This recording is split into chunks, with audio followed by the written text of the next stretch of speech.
Hello നമസ്കാരം, ഞാൻ doctor Amrita. ഇന്നത്തെ വീഡിയോ എന്ന് പറയുന്നത് പാദാഭ്യംഗത്തെക്കുറിച്ചാണ്. പാദാഭ്യംഗം എന്ന് പറയുന്നത് ഫുട്ട് മസാജ് ആണ്. അപ്പോൾ ആയുർവേദത്തിൽ അഭ്യംഗം ആചരേത് നിത്യം എന്നാണ് പറഞ്ഞിട്ടുള്ളത്. അതായത് ദിവസവും ഓയിൽ മസാജ് ബോഡി മുഴുവനായി ചെയ്ത് കുളിക്കാനാണ് ആയുർവേദം റെക്കമെൻഡ് ചെയ്യുന്നത്. പക്ഷേ ഇന്നത്തെ നമ്മുടെ ഒരു സാഹചര്യത്തിൽ ഡെയിലി ബോഡി മുഴുവനായിട്ട് അപ്ലൈ ചെയ്ത് ഡെയിലി കുളിക്കുക എന്നുള്ളത് അത്ര പോസിബിൾ ആയിട്ടുള്ള കാര്യമല്ല. എല്ലാവർക്കും സമയം കിട്ടണം എന്നില്ല. അപ്പോൾ ചിലർക്ക് മാത്രമേ ഇത് പറ്റുള്ളൂ. അങ്ങനെയുള്ളപ്പോൾ നമുക്ക് ചെയ്യാൻ പറ്റുന്നത് ശിരശ്രവണപാദേഷു തം വിശേഷേണ ശീലയെന്ന് കൂടെ പറഞ്ഞിട്ടുണ്ട്. അതായത് സ്പെഷ്യലായിട്ട് ഈ 3 സ്ഥലങ്ങളിലും കൂടെ ഓയിൽ അപ്ലൈ ചെയ്യാൻ പറഞ്ഞിട്ടുണ്ട്. ഇത് ഡെയിലി ചെയ്യാൻ പറഞ്ഞിട്ടുണ്ട്. ശിരസിലും അതുപോലെ നമ്മുടെ ചെവിയിലും അതുപോലെ തന്നെ കാൽപാദങ്ങളിലുമാണ് ഈ പറഞ്ഞിട്ടുള്ളത്. കാൽപാദങ്ങളിൽ ഇങ്ങനെ ഓയിൽ അപ്ലൈ ചെയ്യുന്നത് കൊണ്ട് ഒരുപാട് ബെനിഫിറ്റ്സ് ഉണ്ട്. അതെന്തൊക്കെയാണ്, അത് എങ്ങനെയാണ് നമ്മളിത് ചെയ്യേണ്ടത്, ആർക്കൊക്കെ ചെയ്യാം, ആരൊക്കെ ചെയ്യരുത്, എന്തൊക്കെ ഉപയോഗിച്ച് ചെയ്യാം എന്നൊക്കെ വിശദമായിട്ട് നമുക്ക് ഇന്നത്തെ വീഡിയോയിൽ നോക്കാം. ആദ്യമായിട്ട് നമുക്കിതിൻ്റെ ബെനഫിറ്റ്സ്, യൂസ് എന്തൊക്കെയാണെന്ന് നോക്കാം. ഒന്നാമതെന്ന് പറയുന്നത് വാദസംബന്ധമായിട്ടുള്ള അസുഖങ്ങൾക്ക് നമുക്കിത് വളരെ നല്ലതാണ്. കാലിനുണ്ടാവുന്ന ഡ്രൈനെസ് അല്ലെങ്കിൽ റഫ്നെസ്, സ്റ്റിഫ്നെസ് ഇതൊക്കെ മാറ്റാൻ വേണ്ടി സഹായിക്കുന്നതാണ്. കാലിൻ്റെ തൊലിയൊക്കെ വളരെ കട്ടിയുള്ളതാണെങ്കിൽ അത് മാറി നല്ല സോഫ്റ്റ് ആവാനും റഫ്നെസ് ഒക്കെ മാറാനും, ഡ്രൈ സ്കിന്നാണ് കാലിനുള്ളതെങ്കിൽ അതൊക്കെ മാറാനും, കാലിനുണ്ടാവുന്ന ക്രാക്സുകൾ മാറാനും, അതുപോലെ തന്നെ കാലിന് എന്തെങ്കിലും സ്റ്റിഫ്നെസ് ഉണ്ടെങ്കിൽ നമ്മുടെ വിരലൊക്കെ മടക്കിയാൽ നിവരാൻ ബുദ്ധിമുട്ടുണ്ട്, വേദനയുണ്ട് ജോയിൻസിലൊക്കെ, അങ്ങനെയാണെങ്കിലും ഈ ഒരു പാദാഭ്യംഗം ചെയ്യുന്നത് വളരെ നല്ലതാണ്. അതുപോലെ തന്നെ കാലിനുണ്ടാവുന്ന തരിപ്പ് മാറാൻ വേണ്ടിയിട്ടും ഈ ഒരു കാര്യം ചെയ്യുന്നത് മൂലം സാധിക്കും. തരിപ്പ് എന്ന് പറയുന്നത് ഡയബറ്റിക് ന്യൂറോപ്പതിയുടെ ഒക്കെ ഭാഗമായിട്ട് നമുക്ക് തരിപ്പ് വരാം. അങ്ങനെ ഉണ്ടാവുന്ന തരിപ്പുകൾ മാറാൻ, അല്ലെങ്കിൽ എന്തെങ്കിലും നെർവ്സിൻ്റെ പ്രശ്നം മൂലമുണ്ടാകുന്ന തരിപ്പ്, സർക്കുലേഷൻ കുറവ് മൂലമുണ്ടാകുന്ന തരിപ്പ്, ഇതൊക്കെ മാറാൻ വേണ്ടി സഹായിക്കുന്നതാണ്. അതുപോലെ തന്നെ ഡയബറ്റീസ് ഉള്ളവർക്ക് നമുക്ക് ഈ ഒരു പാദാഭ്യംഗം ചെയ്യുന്നത് മൂലം ന്യൂറോപ്പതി, അത് നെർവ്സിനെ ബാധിക്കുന്നത് തടയാൻ വേണ്ടിയിട്ട് നമുക്ക് മിക്കവാറും എല്ലാവർക്കും അറിയാം, പല അസുഖങ്ങളും നമ്മുടെ കാലിൽ നിന്നാണ് തുടങ്ങുന്നത്. എന്തെങ്കിലും പ്രമേഹമുള്ളവർക്കാണെങ്കിൽ ന്യൂറോപ്പതി ഒക്കെ വരുന്നത് കാലുകൾക്കായിരിക്കാം, അല്ലെങ്കിൽ സർക്കുലേഷൻ്റെ പ്രശ്നങ്ങൾ വരുന്നത് കാലുകൾക്കായിരിക്കാം. വാദസംബന്ധമായിട്ടുള്ള അസുഖങ്ങളാണെങ്കിലും അതും കാലിനായിരിക്കാം മിക്കവാറും കാണുന്നത്. ഇങ്ങനെയുള്ള പ്രശ്നങ്ങളൊക്കെ വരാതിരിക്കാനും അത് തടയാനും നമുക്ക് ഈ ഒരു പാദാഭ്യംഗം ചെയ്യുന്നത് മൂലം സാധിക്കും. പ്രമേഹമുള്ളവർക്ക് ഇത് ഡെയിലി ചെയ്യുന്നത് വളരെ നല്ലതാണ്. ഇത് ന്യൂറോപ്പതിയിലൊക്കെ വരുന്നതിന് മുമ്പ്, അതായത് ഡയബറ്റീസ് നെർവ്സിനെയൊക്കെ ബാധിക്കുന്നതിന് തടയാൻ വേണ്ടിയിട്ട്, ബാധിക്കാതിരിക്കാനും അതുപോലെ ബാധിക്കുന്നുണ്ടെങ്കിൽ അതിൻ്റെ പെയിനൊക്കെ കുറക്കാനും നമുക്ക് ഇതുമൂലം സാധിക്കുന്നതാണ്. അതുപോലെ തന്നെ നമുക്ക് പിന്നെ ഒരു യൂസ് എന്ന് പറയുന്നത് സയാറ്റിക്ക ഉള്ളവർക്കാണ്. സയാറ്റിക്ക എന്ന് പറയുന്നത് നമ്മുടെ ലോവർ ബാക്കിൽ നിന്ന് നമ്മുടെ കാലിലേക്കുള്ള ഒരു നെർവാണ് സയാറ്റിക് നെർവ്. ഇത് വലിയുന്നത് മൂലമുണ്ടാകുന്ന വേദന. അപ്പോൾ നമുക്ക് കാലും മടക്കാൻ അല്ലെങ്കിൽ ഒരുപാട് സമയം നിൽക്കാനൊക്കെ ഭയങ്കര ബുദ്ധിമുട്ടുണ്ടാവും. നടുവിൽ നിന്ന് കാലിലേക്ക് ഒരു വലിച്ചൽ പോലുള്ള വേദന ഉണ്ടാവും. ഇത് ഉള്ളവർക്ക് ഇത് മാറാൻ വേണ്ടിയിട്ട് നമുക്കിതുപോലെ ഡെയിലി മസാജ് ചെയ്യുന്നത് മൂലം അതിൻ്റെ പെയിൻ കുറക്കാൻ സാധിക്കുന്നതാണ്. അതുപോലെ തന്നെ നമ്മുടെ ടെൻഡൻസിന് അല്ലെങ്കിൽ ലിഗമെൻറ്റ്സ് അല്ലെങ്കിൽ നമ്മുടെ മസിൽസിനൊക്കെ ഉണ്ടാവുന്ന എന്തെങ്കിലും കൺസ്ട്രിക്ഷൻ അല്ലെങ്കിൽ എന്തെങ്കിലും അതിനുണ്ടാവുന്ന ഇറിറ്റേഷൻസ് ഒക്കെ മാറാൻ, അതിനുണ്ടാവുന്ന സ്പാസം ഒക്കെ മാറാൻ വേണ്ടിയിട്ട് നമുക്ക് ഇതുപോലെ ഡെയിലി മസാജ് ചെയ്യുന്നത് മൂലം സാധിക്കുന്നതാണ്. അതുപോലെ തന്നെ നമുക്ക് പിന്നെ ഒരു കാര്യം എന്ന് പറയുന്നത് പ്രഗ്നൻ്റ് ആയവർക്കാണ്. പ്രഗ്നൻ്റ് ആയവർക്ക് നമ്മൾ ഒരു 7 മാസമൊക്കെ കഴിയുമ്പോൾ തന്നെ അവരുടെ കാലിൽ നല്ല നീരുണ്ടാവാറുണ്ട്. ഇങ്ങനെയുള്ള നീര് മാറാനും നമുക്കിങ്ങനെ ആ ഒരു സമയത്ത് മസാജ് ചെയ്യുന്നത് മൂലം സാധിക്കും. ആ സമയത്ത് നമുക്ക് സർക്കുലേഷനൊക്കെ കുറയുകയൊക്കെ ചെയ്യും. അപ്പോൾ ആ ബ്ലഡ് സർക്കുലേഷനൊക്കെ, പെരിഫറൽ സർക്കുലേഷനൊക്കെ കൂട്ടാൻ വേണ്ടിയിട്ട് നമ്മൾ ഇങ്ങനെ ഒരു മസാജ് ചെയ്യുന്നത് മൂലം പറ്റുന്നതാണ്. അതുകൊണ്ട് തന്നെ ആ വീക്കം, ഈ പ്രഗ്നൻസിയിൽ ഉണ്ടാകുന്ന വീക്കം കുറക്കാൻ പറ്റും. അതുപോലെ PMS കുറക്കാൻ, അതായത് പ്രീ മെൻസ്ട്രൽ സിംറ്റം കുറക്കാൻ വേണ്ടിയിട്ട് ഇതുപോലെ മസാജ് ചെയ്യുന്നത് മൂലം പറ്റുന്നതാണ്. മെൻസ്ട്രേഷൻ്റെ മുന്നേ ആയിട്ടുണ്ടാകുന്ന സ്ട്രെസ്സ് അല്ലെങ്കിൽ ദേഷ്യം, നമ്മുടെ കാലുകളിലൊക്കെ ഉണ്ടാകുന്ന വേദന, ഇതൊക്കെ കുറക്കാൻ വേണ്ടിയിട്ട് ഇങ്ങനെ നമ്മൾ ഡെയിലി മസാജ് ചെയ്യുന്നത് മൂലം പറ്റും. അതുപോലെ തന്നെ അടുത്ത ഒരു ഉപയോഗം എന്ന് പറയുന്നത് ഉറക്കക്കുറവുള്ളവർക്കാണ്. ഉറക്കക്കുറവുള്ളവർക്ക് രാത്രി ഇതുപോലെ മസാജ് ചെയ്യുകയാണെങ്കിൽ വളരെ നല്ല രീതിയിലുള്ള ഉറക്കം കിട്ടാൻ സഹായിക്കും. അതുപോലെ സ്ട്രെസ്സ്, ആങ്സൈറ്റി ഒക്കെ ഉള്ളവർക്കാണെങ്കിലും ഇതുപോലെ നല്ലൊരു റിലാക്സേഷൻ കിട്ടാൻ വേണ്ടി കാല് ഇതുപോലെ മസാജ് ചെയ്ത് കൊടുക്കുന്നത് മൂലം പറ്റുന്നതാണ്. അതുപോലെ എന്തെങ്കിലും വളരെ ടയേർഡ്നെസ് ഒക്കെ ആയിട്ട് നമുക്ക് തലവേദനയൊക്കെ ഉണ്ട്, നമ്മൾ ഒരുപാട് വർക്ക് ചെയ്തു, വളരെ ഒരു ഹെക്റ്റിക് ഡേ ഒക്കെ ആണെങ്കിൽ ആ ദിവസം നമ്മൾ നന്നായിട്ട് മസാജ് ചെയ്യുന്ന മൂലം ഇതുമൂലം ഉണ്ടാവുന്ന തലവേദനയൊക്കെ മാറാൻ സഹായിക്കും. അതുപോലെ തന്നെ കണ്ണിന് വളരെ നല്ലതാണ് നമ്മൾ കാല് ഇതുപോലെ മസാജ് ചെയ്ത് കൊടുക്കുന്നത്. കണ്ണിനുണ്ടാവുന്ന വലച്ചിൽ കുറക്കാനും അതുപോലെ തന്നെ കണ്ണിന് നല്ലൊരു ഫ്രഷ്നെസ് ഫീൽ ചെയ്യാനും കണ്ണിൻ്റെ ക്ഷീണം മാറാനും, നമ്മൾ ഒരുപാട് നേരം കമ്പ്യൂട്ടറിലൊക്കെ വർക്ക് ചെയ്യുന്നവരാണ് അല്ലെങ്കിൽ കണ്ണിന് സ്ട്രെയിൻ എടുത്ത് വർക്ക് ചെയ്യുന്നവരൊക്കെ ആണെങ്കിൽ അത് മാറാൻ വേണ്ടിയിട്ടും ഈ ഒരു മസാജ് മൂലം പറ്റും. നമ്മുടെ കാലിൽ നിന്നുള്ള നെർവ്സ്, ഒരു 4ഓളം നെർവ്സ് ഡയറക്റ്റ് കണ്ണിലേക്ക് പോകുന്നുണ്ട്. അതുകൊണ്ട് തന്നെ കാലിൽ ഇതുപോലെ മസാജ് ചെയ്ത് കൊടുക്കുമ്പോൾ നമ്മുടെ കണ്ണിന് നല്ലൊരു റിഫ്രഷിങ് കിട്ടുന്നതാണ്, കണ്ണിൻ്റെ സ്ട്രെയിൻ കുറയുന്നതാണ്.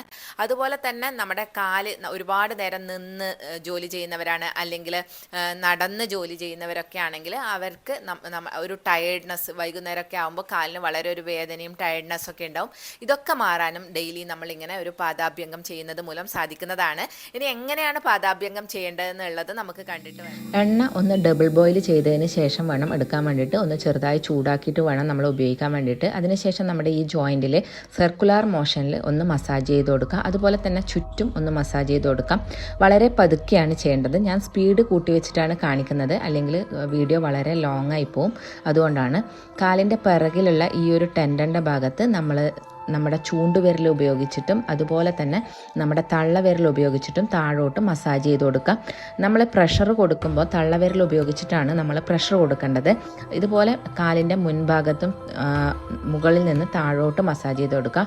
ഓരോ വിരലിൻ്റെ അറ്റത്തേക്കും ഇതുപോലെ മുകളിൽ നിന്ന് താഴോട്ട് വേണം മസാജ് ചെയ്യാൻ വേണ്ടിയിട്ട്. അതിനുശേഷം ഓരോ വിരലും സെപ്പറേറ്റ് ആയിട്ട് അതിൻ്റെ തുടക്ക ഭാഗം മുതൽ അറ്റം വരെ മസാജ് ചെയ്ത് കൊടുക്കാം. ഓരോ വിരലും ഇതുപോലെ സെപ്പറേറ്റ് ആയിട്ട് മസാജ് ചെയ്ത് കൊടുക്കാം. അതിനുശേഷം കാലിൻ്റെ അടിഭാഗത്ത് നമുക്ക് മസാജ് ചെയ്യാവുന്നതാണ്. സർക്കുലർ മോഷനിൽ ഇതുപോലെ വേണം മസാജ് ചെയ്യാൻ വേണ്ടിയിട്ട്. ഞാൻ വളരെ പതുക്കെയാണ് ചെയ്യുന്നത്, സ്പീഡ് കൂട്ടിയിട്ടാണ് ഇതുപോലെ കാണുന്നത്. വട്ടത്തിൽ വേണം മസാജ് ചെയ്യാൻ. അതുപോലെ കാലിൻ്റെ സെൻറ്ററിലുള്ള ഈ ഒരു താഴ്ന്നിട്ടുള്ള ഭാഗത്ത് നമ്മുടെ തള്ളവിരൽ ഉപയോഗിച്ചിട്ട് പ്രഷർ കൊടുത്തിട്ട് നന്നായിട്ട് മസാജ് ചെയ്യുക. വിരലിൻ്റെ തുടക്ക ഭാഗം വരെ ഇതുപോലെ മസാജ് ചെയ്ത് കൊടുക്കുക. അതിനുശേഷം ഓരോ വിരലും മസാജ് ചെയ്യാവുന്നതാണ്. ഓരോ വിരലിൻ്റെ തുടക്ക സ്ഥലത്തും നമ്മൾ ചെറുതായിട്ട് നമ്മുടെ തള്ളവിരൽ ഉപയോഗിച്ചിട്ട് ഒരു പ്രഷർ അപ്ലൈ ചെയ്ത് കൊടുക്കാവുന്നതാണ് തുടങ്ങുന്ന ആ ഒരു ഭാഗത്ത്. അതുപോലെ തന്നെ നമ്മുടെ ചൂണ്ടുവിരൽ ഉപയോഗിച്ചിട്ട് വിരലിൻ്റെ ഇടയിലൊക്കെ നമുക്ക് ഒന്ന് മസാജ് ചെയ്ത് കൊടുക്കാവുന്നതാണ്. ഇനി നമ്മുടെ കൈപ്പത്തിയുടെ നടുഭാഗം, കൈപ്പത്തി പാമ്പിൻ്റെ ഭാഗം വെച്ചിട്ട് ലാസ്റ്റ് നമ്മുടെ ഹീലിൽ ഉപ്പൂറ്റിയിൽ നന്നായിട്ട് മസാജ് ചെയ്ത് കൊടുക്കുക. ഇങ്ങനെ വേണം നമ്മൾ അവസാനിപ്പിക്കാൻ വേണ്ടിയിട്ട്.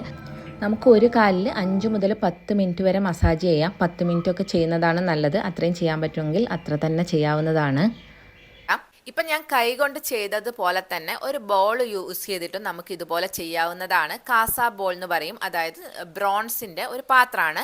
അപ്പോൾ ആ ഒരു പാത്രം യൂസ് ചെയ്തിട്ട് നമുക്കിങ്ങനെ സർക്കുലർ മോഷനിൽ അടിയിൽ നമ്മുടെ കാലിൻ്റെ അടിഭാഗത്ത് ഇതുപോലെ മസാജ് ചെയ്ത് കൊടുക്കാവുന്നതാണ്. ഇപ്പോൾ അത് നമുക്ക് ഓൺലൈനൊക്കെ ആയിട്ട് അവൈലബിൾ ആണ്. അതിനൊരു ഹാൻഡിലും ഒക്കെ ആയിട്ട് വരുന്നുണ്ട്. അപ്പോൾ നമുക്ക് പിടിച്ച് മസാജ് ചെയ്യാൻ കുറച്ചുകൂടെ എളുപ്പമായിരിക്കും. അങ്ങനെയും ചെയ്യാവുന്നതാണ്. അങ്ങനെ ചെയ്യുമ്പോൾ കുറച്ചുകൂടെ പ്രഷർ നമ്മളെ കാലിന് കിട്ടുന്നതാണ്.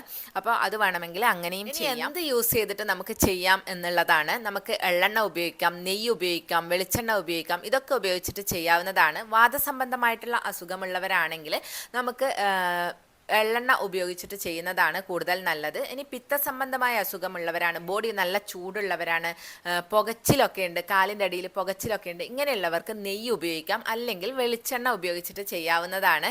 അതുപോലെ തന്നെ വളരെ തണുപ്പുള്ള സ്ഥലങ്ങളിലൊക്കെ ജീവിക്കുന്നവരാണ്, നല്ല തണുപ്പുള്ള ക്ലൈമറ്റൊക്കെ ആണെങ്കിൽ നമുക്ക് കടുകെണ്ണ ഉപയോഗിക്കാവുന്നതാണ്. കുറച്ചുകൂടെ നല്ലത് കടുകെണ്ണയായിരിക്കും. കുറച്ച് വാമുള്ള എണ്ണയാണ്. അതുകൊണ്ട് തന്നെ കടുകെണ്ണ ഇങ്ങനെ തണുപ്പുള്ള കൺട്രീസിലൊക്കെ ഉള്ളവരാണെങ്കിൽ കടുകെണ്ണ ഉപയോഗിക്കുന്നതായിരിക്കും നല്ലത്. അതുപോലെ തന്നെ നമ്മൾക്ക് മെഡിക്കേറ്റഡ് ആയിട്ടുള്ള മരുന്നുകളും ഉപയോഗിക്കാവുന്നതാണ്. മഹാനാരായണ തൈലം, ക്ഷീരബല തൈലം, ബ്രഹ്മീഘൃതം, അതുപോലെ ശതദൗതഘൃതം, ഇതൊക്കെ ഉപയോഗിക്കാവുന്ന. നല്ല വേദനയൊക്കെ ഉള്ളവരാണെങ്കിൽ നമുക്ക് കൊട്ടൻ ചുക്കാദി തൈലം ഉപയോഗിക്കാം. അതുപോലെ ഉറക്കക്കുറവുള്ളവരാണെങ്കിൽ ബ്രഹ്മീഘൃതം ഉപയോഗിക്കാം. അങ്ങനെ കണ്ടീഷൻസ് അനുസരിച്ചിട്ട് നമുക്ക് ഓയിലുകൾ മാറ്റി ഉപയോഗിക്കാം. കോമൺ ആയിട്ട് നമുക്ക് എള്ളെണ്ണ അല്ലെങ്കിൽ നെയ്യ് ഉപയോഗിച്ച് ഇതുപോലെ മസാജ് ചെയ്യാവുന്നതാണ്. എപ്പോൾ ചെയ്യണം എന്നുള്ളതാണ്. ഇത് നമുക്ക് എപ്പോൾ വേണമെങ്കിലും ചെയ്യാം, കുളിക്കുന്നതിന് മുമ്പ് ചെയ്യാം. പക്ഷെ ഞാൻ റെക്കമെൻഡ് ചെയ്യുന്നത് രാത്രി കിടക്കുന്നതിന് മുമ്പ് ചെയ്യുന്നതായിരിക്കും കുറച്ചുകൂടെ നല്ലത്. രാത്രി കിടക്കുമ്പോൾ നമ്മൾ അപ്ലൈ ചെയ്ത് കിടക്കുകയാണെങ്കിൽ അത് കുറേ സമയം നമ്മളെ കാലിലിരിക്കാനും അബ്സോർപ്ഷൻ കൂടാനും ഒക്കെ നല്ലതാണ്. അതുകൊണ്ട് തന്നെ നമുക്ക് രാത്രി കിടക്കുന്നതിന് ഒരു അരമണിക്കൂർ മുമ്പ് ചെയ്യുന്നതാണ് കുറച്ച് നല്ലത്. അപ്പോൾ അങ്ങനെ ചെയ്യാം. അത് കഴിഞ്ഞിട്ട് നമ്മുടെ കാലിൽ എക്സ്ട്രാ ഓയിൽ ഉണ്ടെങ്കിൽ അതൊരു തുണി കൊണ്ട് വൈപ്പ് ചെയ്ത് കളഞ്ഞതിന് ശേഷം ഒരു സോക്സ് ഇട്ടിട്ട് കിടന്നുറങ്ങാവുന്നതാണ്. അങ്ങനെ ആവുമ്പോൾ കുറച്ചുകൂടെ നല്ല എഫക്റ്റ് കിട്ടുന്നതാണ്. അതുപോലെ തന്നെ കിടക്കുന്നതിന് മുമ്പ് കാല് കഴുകിക്കളഞ്ഞ് കിടക്കരുത്. ആ ഒരു കുറച്ച് ഓയിൽ അവിടെ തന്നെ ഉണ്ടാവണം. എക്സ്ട്രാ ഉള്ള ഓയിൽ മാത്രം ഒന്ന് ഒപ്പിക്കളഞ്ഞാൽ മതി. അതുപോലെ തന്നെ നിങ്ങൾ ഭക്ഷണം കഴിഞ്ഞിട്ട് 1 മണിക്കൂർ കഴിഞ്ഞിട്ട് വേണം ഈ ഒരു പാദാഭ്യംഗം ചെയ്യാൻ വേണ്ടിയിട്ട്. 1 മണിക്കൂർ ഗ്യാപ്പ് ഭക്ഷണവുമായിട്ട് വേണ്ടതാണ്. അത് ശ്രദ്ധിക്കണം ചെയ്യുന്നതിന് മുമ്പായിട്ട്. ഇനി ആരൊക്കെയാണ് ഇത് ചെയ്യരുത് എന്നുള്ളതാണ്. ഇതിൻ്റെ ഒരു പ്രത്യേകത പറയുന്നത് ചെറിയ കുട്ടികൾക്ക് മുതൽ വയസ്സായവർക്ക് വരെ ചെയ്യാൻ പറ്റുന്ന ഒരു പ്രൊസീജിയറാണ്. എല്ലാവർക്കും ചെയ്യാം. അത് പക്ഷേ ഇതിൽ ചിലവർ മാത്രം, അതായത് ഒന്ന് നമ്മുടെ വയറിൽ ഉള്ള പ്രശ്നം ഉള്ള സമയത്താണെങ്കിൽ, അതായത് നമുക്ക് എന്തെങ്കിലും ഇൻഡൈജഷൻ ഉണ്ട്, അങ്ങനെ വയറ് ഒരു വീർത്ത പോലെ ഉണ്ട്, അങ്ങനെയുള്ള സമയങ്ങളിൽ നമ്മൾ ചെയ്യുന്നത് ഒഴിവാക്കുക. അതുപോലെ തന്നെ പിന്നെ ഒന്ന് പറയുന്നത് പനി ജലദോഷം പോലുള്ള പ്രശ്നമുള്ള സമയത്ത് നമ്മളിത് ചെയ്യേണ്ട, ആ സമയത്ത് ഒഴിവാക്കുക. അതുപോലെ പിന്നെ സ്കിൻ കണ്ടീഷൻ എന്തെങ്കിലും ഉണ്ടെങ്കിൽ, അതായത് എക്സിമ പോലുള്ള സ്കിൻ കണ്ടീഷൻ അല്ലെങ്കിൽ സോറിയാസിസ് പോലുള്ള പ്രശ്നങ്ങൾ ഉണ്ടെങ്കിൽ അവരൊരു ഡോക്ടറെ കണ്ടതിന് ശേഷം ചെയ്യുന്നതായിരിക്കും കുറച്ചുകൂടെ നല്ലത്. അപ്പോൾ അങ്ങനെയുള്ളവരും ഇത് ഒഴിവാക്കുക. ബാക്കി എല്ലാവർക്കും ചെയ്യാവുന്നതാണ്. അപ്പോൾ ഇത്രയൊക്കെയാണ് പാദാഭ്യംഗത്തെക്കുറിച്ച് പറയാനുള്ളത്. ഈ ഒരു വീഡിയോ നിങ്ങൾക്ക് എല്ലാവർക്കും യൂസ്ഫുള്ളായി എന്ന് വിശ്വസിക്കുന്നു. നിങ്ങളെല്ലാവരും ഇതൊന്ന് ട്രൈ ചെയ്ത് നോക്കുക. കുറച്ച് നാൾ ചെയ്യുമ്പോൾ തന്നെ നല്ലൊരു എഫക്റ്റ് നിങ്ങൾക്ക് കിട്ടുന്നതാണ്. ഇത് നിങ്ങളുടെ ഡെയിലി റുട്ടീൻ്റെ ഭാഗമാക്കാൻ ശ്രമിക്കുക. അപ്പോൾ നമുക്ക് നെക്സ്റ്റ് ഒരു വീഡിയോയിൽ കാണാം. താങ്ക്